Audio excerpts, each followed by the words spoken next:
I mean this in the nicest way possible, but give your dream the time. This is I Mean This in the Nicest Way Possible, and I'm your host, Ram.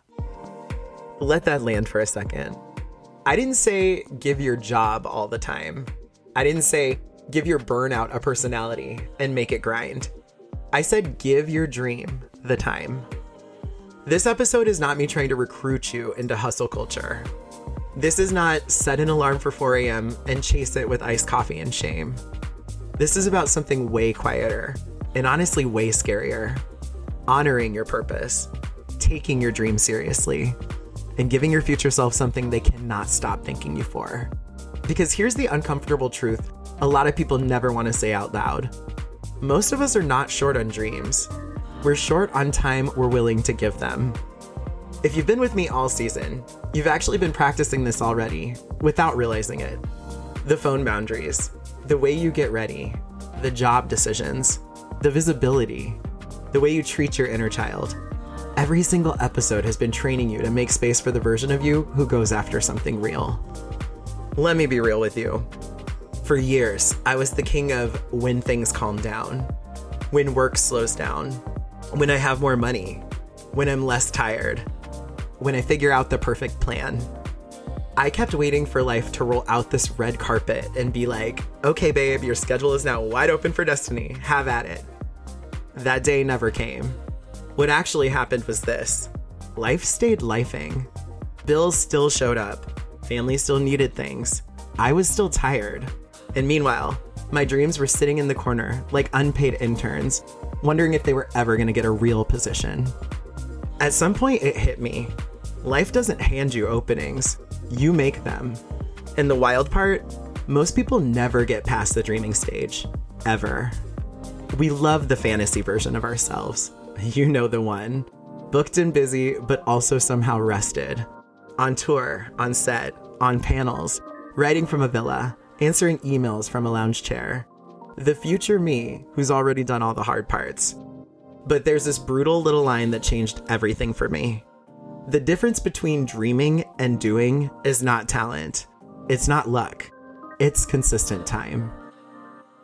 My entire life started to shift the moment I stopped treating my dream like a side character and started putting it on the calendar like a non-negotiable. Not in some dramatic burn it all down and disappear from your life way. Just in the small, boring ways that don't make it to Instagram.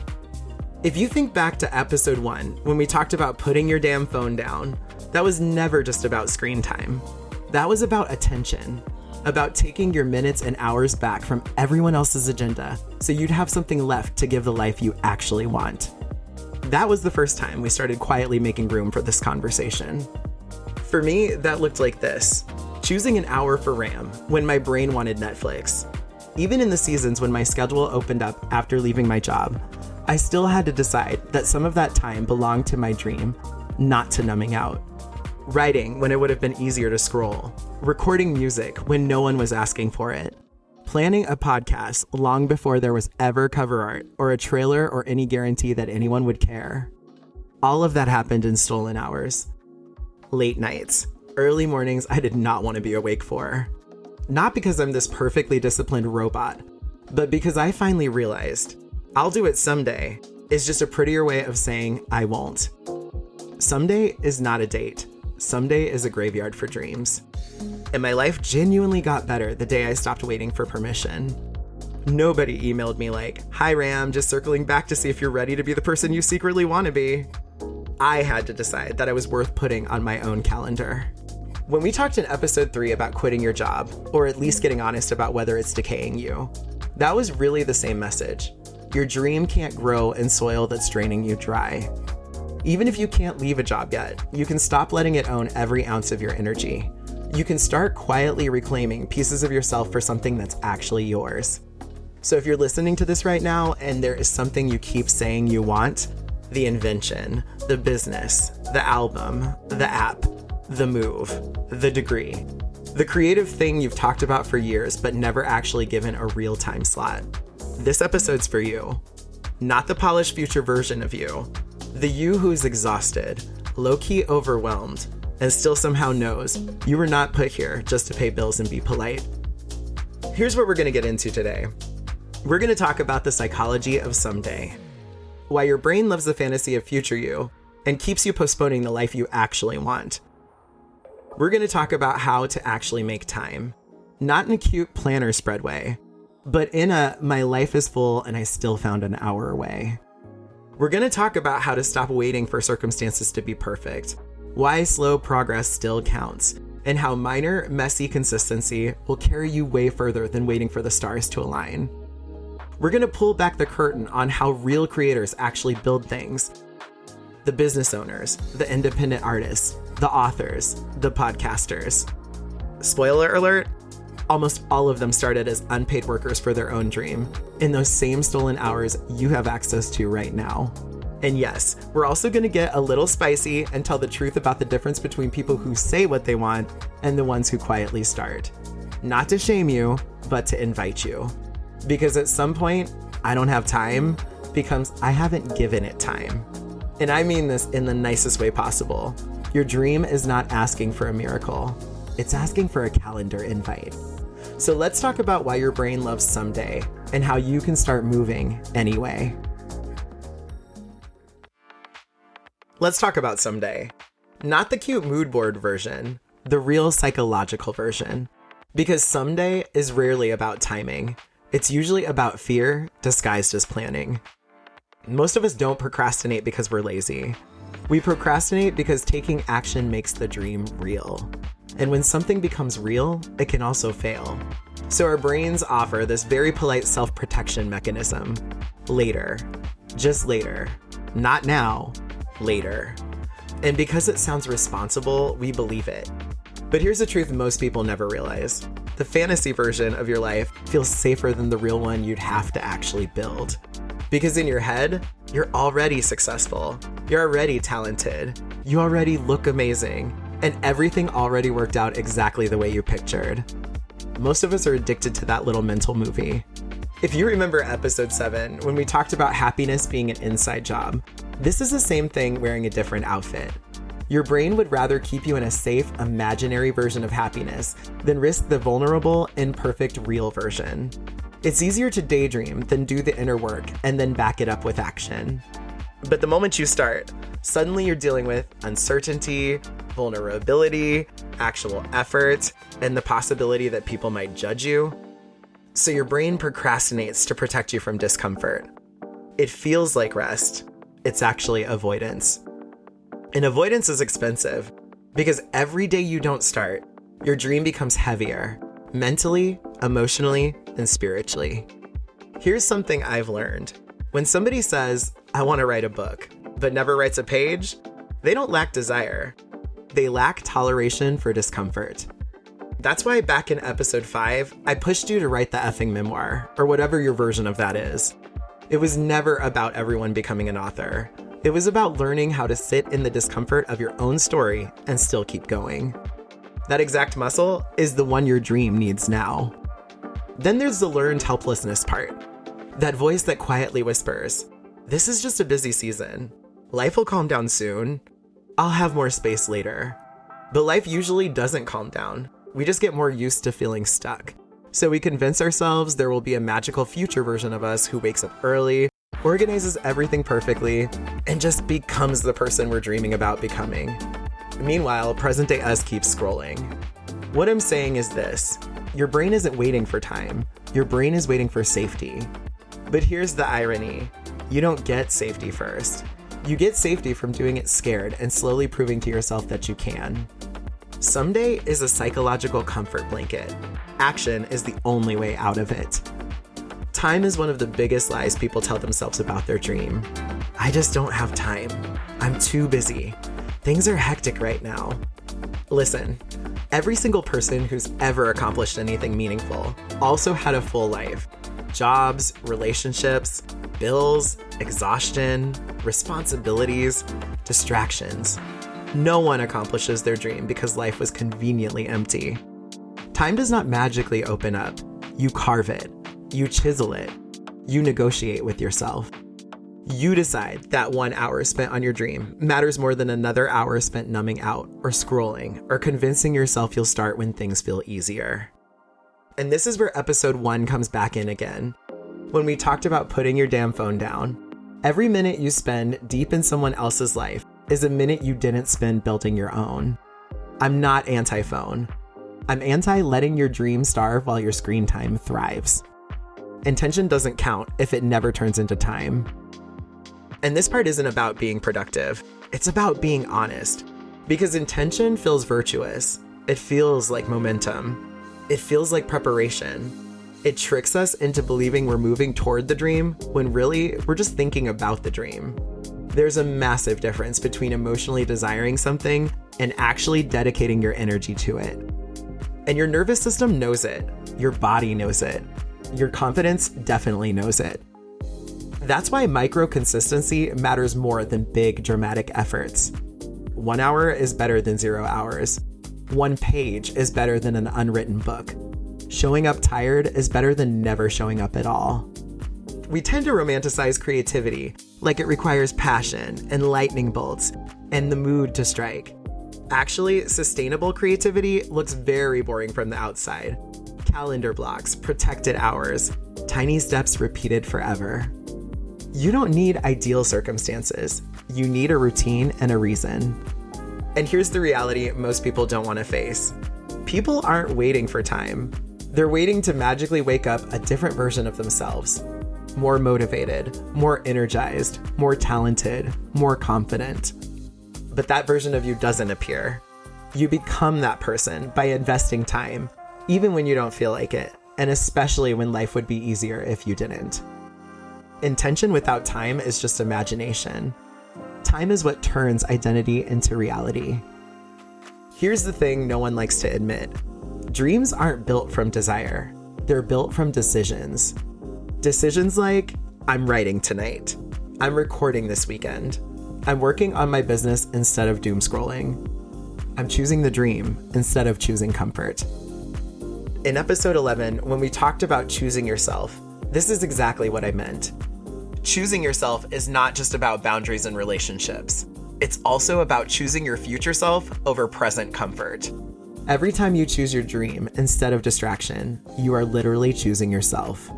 We think the big moment is some cinematic leap of faith, but real dream building is 1,000 tiny choices you made quietly, daily, without applause, without evidence it's working, and without immediate payoff. Most of the progress that's changed my entire life happened in the most unglamorous way possible. Me sitting in front of a laptop when I could have been doing literally anything else. That's the part we underestimate. Dreams don't grow because you want them to.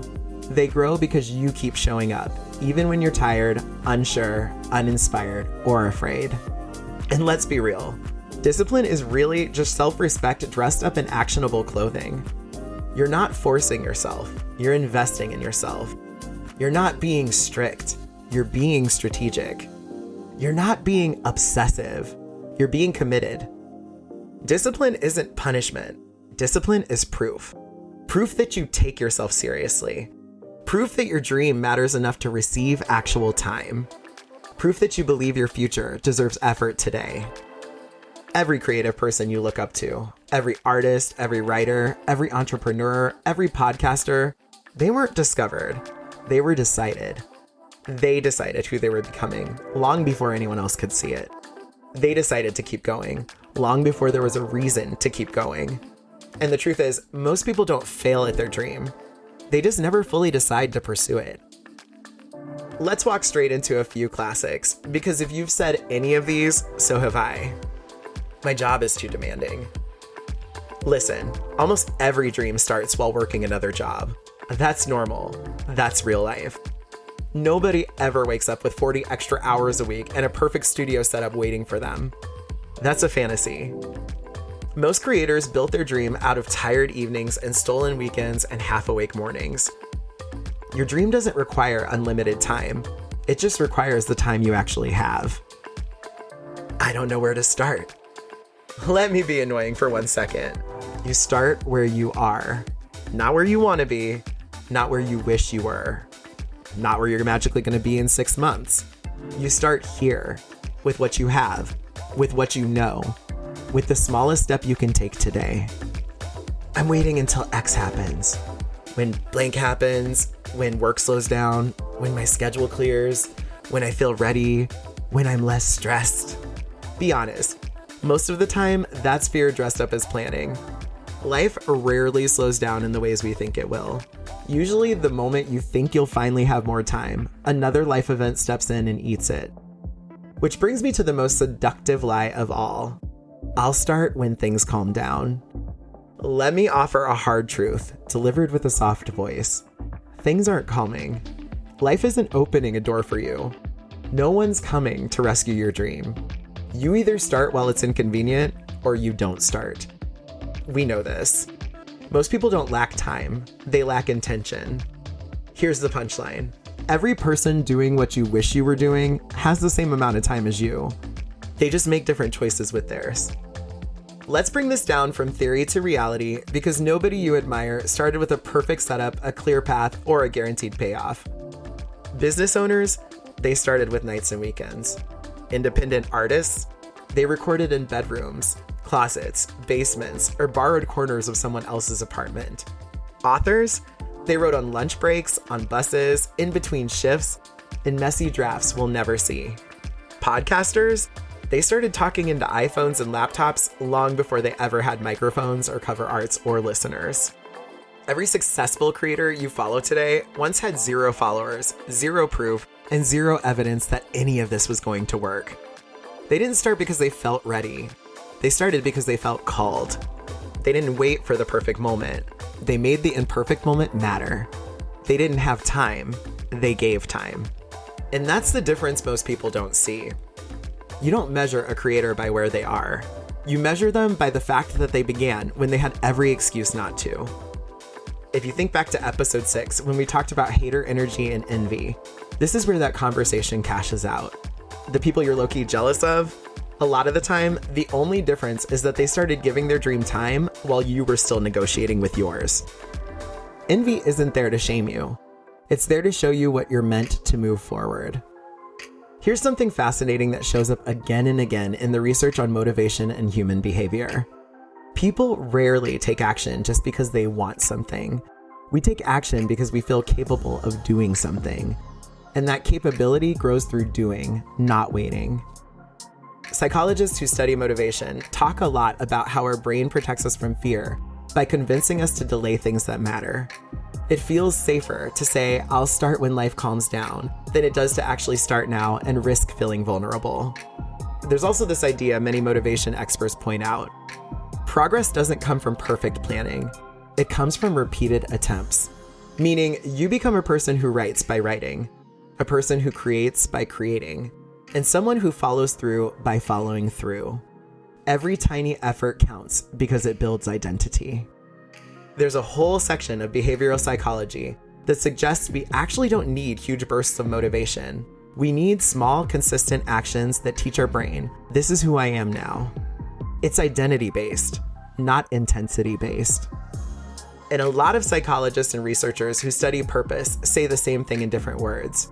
When you give something time, you're telling your brain it matters. And humans follow what they believe matters. Not someday, now. Here's something I've learned the longer I've been creating. I don't just want to work on my dream. I schedule time for it. I literally give my dream its own appointments, the same way I would a meeting or a deadline. And I treat those appointments with the same level of respect as anything I do for someone else. Because here's the truth. If you don't give your dream time, life will take every minute you have and fill it with things that don't move you forward. But there's another piece people don't talk about enough. Sometimes the biggest progress doesn't come from a 3-hour grind session. It comes from a tiny spark of inspiration that shows up out of nowhere. A sentence, an image, a title, a melody, a random idea that hits you in the shower or while you're ordering a smoothie. And I treat those moments like divine timing, like little gifts, like, oh, I need to capture this right now. Because you have no idea which of those ideas is going to be the one that changes everything. Some of the most world-changing projects came from quick ideas written down on napkins or voice memos. Think about it. Sarah Blakely only created Spanx because she followed a quick and perfect idea most people would have shrugged off. She didn't wait for perfect timing or a full strategy deck. She just acted on the spark. So when I get that kind of spark, I stop what I'm doing and jot it down. I don't trust myself to remember it later because I know myself, I won't. And honestly, some of my best ideas showed up when I was not looking for them. Here's the practice. If it arrives, honor it. If it excites you, write it down. If it keeps calling you, act on it. Spiritual people call it alignment. Creators call it flow. I just call it listening. Because those quick, intuitive ideas, sometimes those are the ones that end up defining your entire dream. And I'll be completely honest with you. My dreams are the engine of my life. They are why I get up in the morning. They give my days shape and meaning. Without them, I honestly don't know who I'd be. They've carried me through hard seasons, grief, burnout, reinvention. So honoring my dreams isn't a cute hobby for me. It's survival. It's purpose.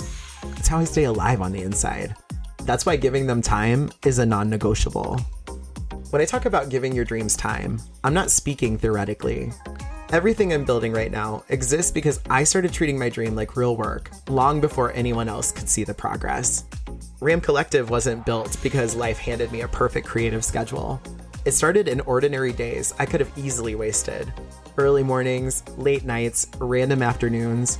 I gave it time even when no one asked me to, and definitely when no one expected me to. My music, same thing. Bounce, Hey Boy, Living Proof, my Feral album. These weren't created because I woke up one day with a cleared schedule and a record label waiting. These were written in real life during a chapter when life was not giving me perfect timing. This podcast we're on right now, same story. There was never a magical window. I created that window. My memoir, do you know how many times I almost convinced myself I was too busy to write it? Or that I should wait until life felt more stable or more calm or more supportive. But here's the thing, calm is a fantasy. Life doesn't pause. You have to create the pause. And remember episode 5 when we talked about writing the effing memoir? Stepping into that was one of the first times I really said, my story matters enough to get time on the page.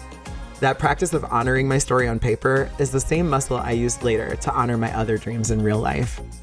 Everything you see me building right now, my branding, my writing, the podcast, the music production, the aesthetic direction, none of it came from waiting for circumstances.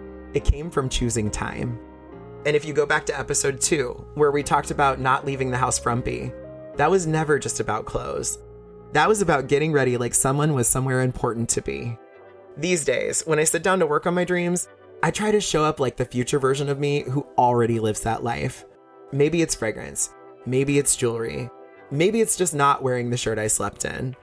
But I've learned that how I present myself to my dream changes how seriously I treat the work. I don't say all of this to brag. I say it because I want you to see what happens when you stop waiting for permission and start investing your hours in the future you want. Stolen time counts. Messy time counts. Tiny time counts. You don't need a retreat. You need an hour. And the wild thing, the minute you start giving your dream actual space in your calendar, everything else in life slowly starts bending around it. Now I want to get into accessible tools to help make your dream possible. Let's make this practical, because dreaming without logistics is just fantasy. Giving your dream the time means literally structuring moments for it, the way you schedule anything else important in your life. Here are a few of the simplest ways I've done that. Block one sacred hour. Not 5 hours, not a whole weekend. 1 hour. Protected, non-negotiable. Even if all you do is brainstorm ideas or refine one paragraph, that hour compounds. Creative time before social time. Before scrolling, before answering texts, before hopping online. Give your dream the fresh version of you, not the leftover version. When you prioritize your purpose early, everything else hits different. This is that episode 1 energy again. Your phone comes second, your life comes first. Sundays equal dream appointments. I treat Sundays like weekly check-ins with future me. What moved forward? What needs attention? What tiny step can I commit to this week? It doesn't have to be dramatic. It just needs to be consistent.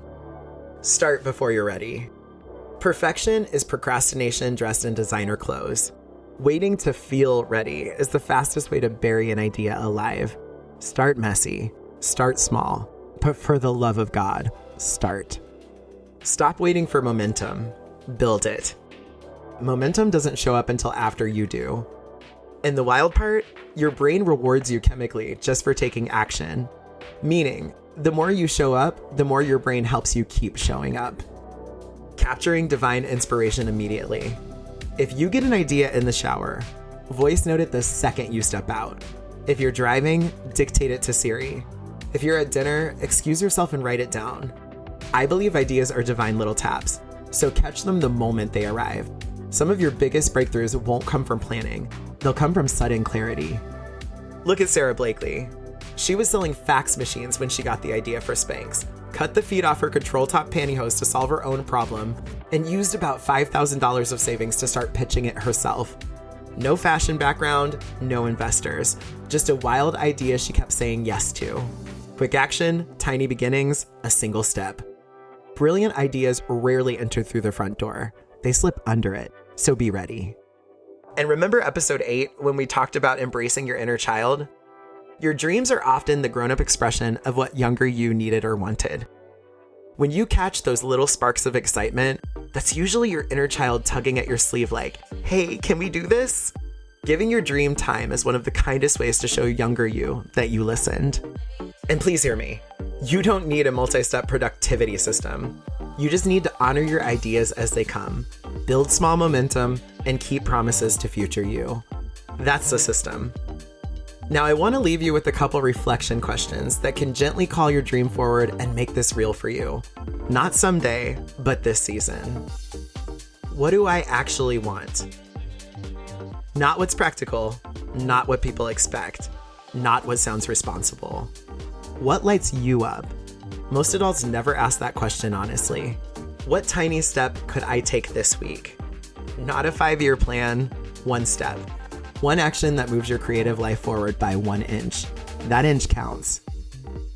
Where am I choosing comfort over purpose? Comfort feels safe until you realize it's also the cage. What would happen if you chose purpose this week instead of convenience? What am I afraid people will think? This one right here stops more dreams than failure ever has. If no one had opinions, or if you simply didn't care, what would you start today? And think about episode 10, when we talked about not dimming your light for anyone. Where have you been dimming your dream? Where have you decided that shining would be too much, so you keep your gifts on low? Your answers to that question are breadcrumbs towards where you're supposed to go next. Give yourself a moment to answer honestly, even quietly. That's the beginning of actually giving your dream the time. All right, you know I love a challenge. So here's this week's assignment. And honestly, it might be the most important one of the entire season. I'm calling it the Make It Come True Challenge. And here's how it works. Take one step toward your dream this week, no matter what stage you're in, no matter how early, no matter how unsure you are. If you're still in the idea phase, write the idea down. Get it out of your brain and into the world. If you're already mid-process, send the email, sketch the design, research the next step. If you're close to the finish line, choose one action that actually moves it forward. Lock something in, announce something, make a decision. Whatever phase your dream is in, your job this week is simple. Take one next step that transforms someday into started. Because dreams don't come true because you think about them. They come true because you move them. Let this be the week you prove to yourself that you're not just dreaming, you're beginning. Because sometimes the kindest thing you can do is make it come true.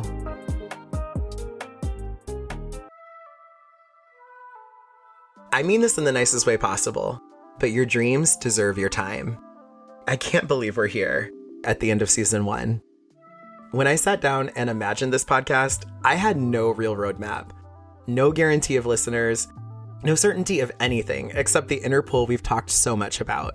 That whisper, the knowing, the feeling that something in you is ready to become more fully expressed. That's what I trusted. And somehow that trust brought us right here, together. If you've been listening since episode 1, you know that this season has been one long conversation about turning inward. We talked about happiness, identity, choosing yourself, allowing yourself nice things, telling the truth about who you are. None of this was about the world out there. It was about the world in here. It was about building the foundation inside yourself, strong enough to actually support a dream. Because dreams aren't just goals. They're proof that something in us is still alive. In episode 9, when we talked about allowing yourself to have nice things, I wanted you to see that comfort and beauty were never frivolous. They were proof that you believed that you were worth investing in. Your dream is one of those nice things. It is not irresponsible to give it time. It's irresponsible not to. In episode 4, when we talked about whoring yourself out in the healthiest way possible, that was about visibility, about letting the world actually see what you bring to the table. As you move toward your dream, that lesson comes back. The time you give your dream isn't just about working in private. It's also about slowly letting yourself be seen in public. And in episode 7, when we talked about happiness being an inside job, that wasn't separate from this conversation either. You pursuing your dream isn't just about success or money or followers. It's about living a life that actually feels like yours, from the inside out. And now, as we close this season, I want to remind you of one thing. If your dream is whispering to you, it's not random. If something keeps circling back into your imagination, that's not coincidence. That's calling. And the most respectful thing you can do with a calling is give it time. Not someday time. Not when life settles down time. I mean now, in whatever way you can. Here's what I've learned. The future doesn't appear on your calendar. You have to put it there. You have to give your future self a reason to say thank you. Even if it's messy. Even if it's small. Even if it's only an hour a week. The size doesn't matter. The commitment does. And if you feel afraid, good. Fear shows up when something matters. So as we end this season, thank you. Truly, thank you. Thank you for letting me speak into your ears and your life. Thank you for being open-hearted with me, even from miles away. Thank you for every message, every share, and every quiet moment you spent choosing yourself while listening. We built something real this season, and I'm proud of us. I'm grateful for us. And now, what's next? Season 1 has been the inward work. Next season, we step outside. Next season, we take all this inner clarity and actually move into the world with it. Creativity, ambition, opportunity, career, visibility, purpose. We're going to talk about money. We're going to talk about success. We'll talk about sharing your gifts publicly. We'll go from internal knowing to external expression. We'll be going from who am I to here I am. In episode 10, we talked about not dimming your light for anyone. Season 2 is where that light aims at something. Your projects, your career, your opportunities. The outfits you put on from episode 2, the inner child from episode 8, the boundaries and self-trust from episode 11. All of that becomes the fuel for how you show up in the world. Because now that you've remembered who you are, it's time to introduce that person to the world. And I want you to know something as we close. I'm right here with you. I believe in what we're building. I believe in what you're dreaming. And I believe that you're capable of more than you even realize yet. If this podcast did anything for you this season, I hope it reminded you that you matter. Your voice matters. Your joy matters. Your future matters. And I cannot wait to spend season 2 building that future with you. Because sometimes the kindest thing you can do is be real. Real about what you want. Real about who you're becoming. And real about the life you're ready to create. I'm Ram, and thanks for spending season 1 getting real with me. You just finished listening to season 1 of I Mean This in the Nicest Way Possible. Written and produced by Richard Armand Mills.